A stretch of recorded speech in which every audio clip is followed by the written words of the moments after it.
पूर्व प्रधानमंत्री मनमोहन सिंह के निधन पर उत्तर प्रदेश सरकार में मंत्री असीम अरुण ने श्रद्धांजलि देते हुए कहा कि उनकी सादगी का जिक्र किया। कुछ अनसुने किस्से भी साझा किए, जिसमें कार वाला किस्सा सुनाया और ये भी बताया कि पूर्व प्रधानमंत्री जब कहीं भी जाते तो हमेशा देर से खाना खाते। उनके पीछे एक बड़ी वजह होती थी। डॉक्टर साहब की एक मारुति कार थी, मेरे ख्याल से अभी भी होगी उनकी, और वही एक गाड़ी उनकी अपनी व्यक्तिगत थी। जब पीएम बने तो उनका सामान भी आया, साथ में गाड़ी भी उनकी आ गई पीएम हाउस में, और लगभग उसी समय एसपीजी ने अपनी बीएमडब्ल्यू की फ्लीट खरीदी थी। तो उस बीएमडब्ल्यू में बैठने में डॉक्टर साहब बहुत संकोच करते थे, बार बार मुझे बोलते थे कि नहीं, मुझे इस गाड़ी में बैठना पसंद नहीं है, ये बहुत दिखावे वाली गाड़ी है, बहुत महंगी गाड़ी है। तो मैं समझाता था, मेरे साथी समझाते थे, ये महंगी गाड़ी तो है लेकिन इसके सिक्योरिटी फीचर्स इतने अच्छे हैं, इसलिए हम आपसे अनुरोध करते हैं, इसमें कोई वैभव है, ऐश्वर्य है, ऐसा नहीं है। तो मान जाते थे। फिर 2-3 बार फिर बोलते थे कि नहीं, वो एम्बेसडर वाली फ्लीट ही लगाओ, ये वाली गाड़ी मेरे लिए ठीक नहीं है। इसी के साथ साथ जो उनकी मारुति कार है, जब उधर से हम कार से गुजर रहे होते थे या पैदल भी हाउस के अंदर गुजरते थे, तो वो अपनी गाड़ी की ओर देखते थे, कई बार गाड़ी खोल के भी देखते थे। और मुझे भी हंसी भी आती थी। मेरे तमाम दायित्वों में ये भी दायित्व था कि उस गाड़ी को मैं मेंटेन रखूं, तो उसकी सफाई रोज होती थी। दूसरे तीसरे दिन एसपीजी का एक ड्राइवर उसको पीएम हाउस के अंदर चला के फिट रखता था। ये एक बात बहुत प्रतीकात्मक भी थी, क्योंकि वो इस बात को समझते थे, कहते भी थे कि जो गाड़ी प्राइम मिनिस्टर वाली है बीएमडब्ल्यू, ये मेरी नहीं है, ये सरकार की गाड़ी है, प्राइम मिनिस्टर की गाड़ी है, टेम्पररी है। मेरी गाड़ी ये मारुति 800 है, मैं आम आदमी हूँ, यही मेरी गाड़ी है, ये अस्थाई है, ये मेरा परमानेंट है। सर, आप तो उनके काफ़ी नज़दीक में रहे, सुरक्षा में जिस तरीके से आप थे, कुछ आपसे उनका व्यवहार अपने सहयोगियों से कैसा होता था? आपको वो कौन सी याद है जब आपने ये सूचना सुनी और उसके बाद उनकी वो बात आपको याद आने लगी? जैसे मैंने कहा, वो बिल्कुल एक आम आदमी के रूप में अपने आप को देखते थे। तो वो ऐसा नहीं था कि प्राइम मिनिस्टर के रूप में अपने आप को राजा समझते हों। वो विशेषकर जैसे प्रवास पे अगर कहीं जा रहे हैं हम लोग देश विदेश में, तो वो अपना पहला निवाला लेने से पहले मुझसे पूछते थे कि सबने, स्टाफ ने खा लिया, सिक्योरिटी ने सबने खाना ले लिया, क्योंकि वो जानते थे कि उनका खाना खत्म होते ही गाड़ियां लग जाएंगी, हम लोग चल देंगे और बाकी लोग भूखे छूट जाएंगे। तो वो हमेशा 10-15 मिनट एक्स्ट्रा रखते थे, अपना खाना लेट शुरू करते थे कि तुम लोग पहले खा लो, तब हम चलेंगे। इतना सोचने वाला प्रधानमंत्री या ऐसा प्रोटेक्टी मुश्किल से मिलेगा, और पूरी एसपीजी उनको इस बात के लिए याद करती है। और पूर्व प्रधानमंत्री मनमोहन सिंह से जुड़ी आपको 8 तस्वीरें दिखाते हैं। वो 10 साल तक प्रधानमंत्री रहे और इस दौरान उन्होंने देश विदेश के कई बड़े नेताओं से मुलाकात की। इन तस्वीरों के जरिए आप समझ सकते हैं, चाहे अपने देश की बात की जाए या विदेशों की बात की जाए, हर जगह पर वो गए। वहां पर उनके जो बड़े नेता थे, उनके साथ उनका दोस्ताना व्यवहार रहा। प्रधानमंत्री नरेंद्र मोदी से लेकर अटल बिहारी वाजपेयी, एपीजे अब्दुल कलाम, प्रणब मुखर्जी, और वहीं अगर बाहर देशों की बात की जाए, Barack Obama, Vladimir Putin, Jacques Chirac, Nawaz Sharif, हर किसी से उनकी ये तस्वीर सामने आई, जहां पर वो बड़े घुलते मिलते दिखाई दिए।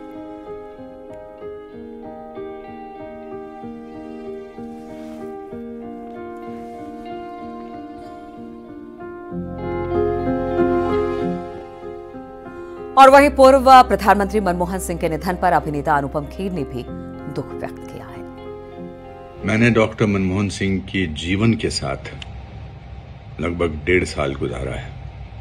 उनको स्टडी करते हुए, उनके कैरेक्टर को, उनके मैनरिज्म्स को। एक एक्टर जब किसी किरदार को निभाता है तो उसके फिजिकल एस्पेक्ट को तो स्टडी करता ही है, लेकिन to portray a character truthfully, you have to go inside the person.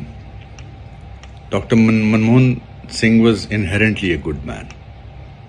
Gentle, bright, brilliant, kind. And if you see accidental Prime Minister now, you will discover that I could, to some extent, imbibe all those qualities. मैंने जब ये film मुझे offer हुई थी, मैंने पहले मना कर दिया था, for various reasons, for political reasons also. मुझे लगा कि मैं ये रोल करूंगा, लोग कहेंगे कि शायद मैंने उनका ये मजाक करने के लिए फिल्म की है, जो कुछ यूजुअल सस्पेक्ट ने कहा भी। बट अगर मुझे अपनी ज़िंदगी के 3 या 4 किरदार चुनने हैं जो मुझे लगता है मैंने बड़े ट्रूथफुली किए हैं, तो उसमें से accidental prime minister will be one of the films. और मनमोहन सिंह का जीवन किसी के लिए भी नजीर बन सकता है। जितनी सौम्यता और धैर्य के साथ उन्होंने बतौर प्रधानमंत्री देश की सेवा की, ठीक उसी तरह उन्होंने वित्त मंत्री की जिम्मेदारी भी निभाई।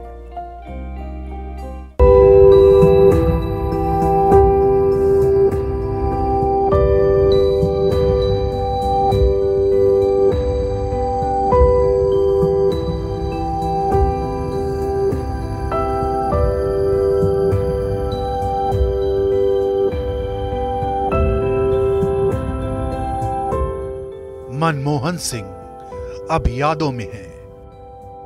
भारतीय अर्थव्यवस्था को नई ऊंचाइयां देने वाले मनमोहन सिंह एक ऐसे किरदार थे जिन्हें राजनीति का हिस्सा होने के बावजूद एक गैर राजनीतिक चरित्र वाला व्यक्ति माना जाता था।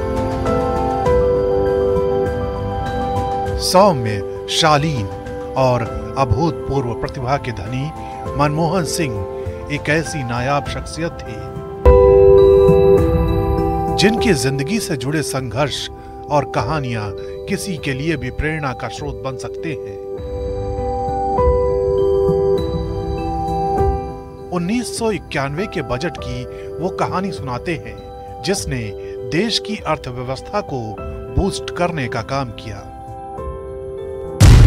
उस वक्त पीवी नरसिम्हा राव ने एक आला अफसर पीसी अलेक्जेंडर की सलाह पर मनमोहन सिंह को वित्त मंत्री बनाया था। इस दौरान नरसिम्हा राव ने मनमोहन सिंह से कहा था कि अगर आप सफल हुए तो इसका श्रेय हम दोनों को जाएगा, अगर असफल हुए तो सिर्फ आपकी जिम्मेदारी होगी। इसी दौरान उन्होंने बजट की घोषणा करते हुए उदारीकरण, निजीकरण और वैश्वीकरण से जुड़ी बेहद अहम घोषणाएं की, जिनकी वजह से अर्थव्यवस्था ने सकारात्मक ग्राफ की तरफ रुख किया।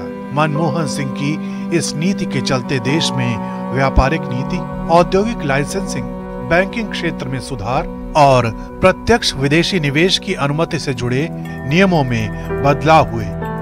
देश की इकोनॉमी से जुड़ी इन नीतियों की वजह से उन्होंने न सिर्फ तत्कालीन प्रधानमंत्री नरसिम्हा राव का भरोसा जीता, बल्कि उनके लिए गए फैसलों को अर्थ जगत में आज भी मील का पत्थर माना जाता है।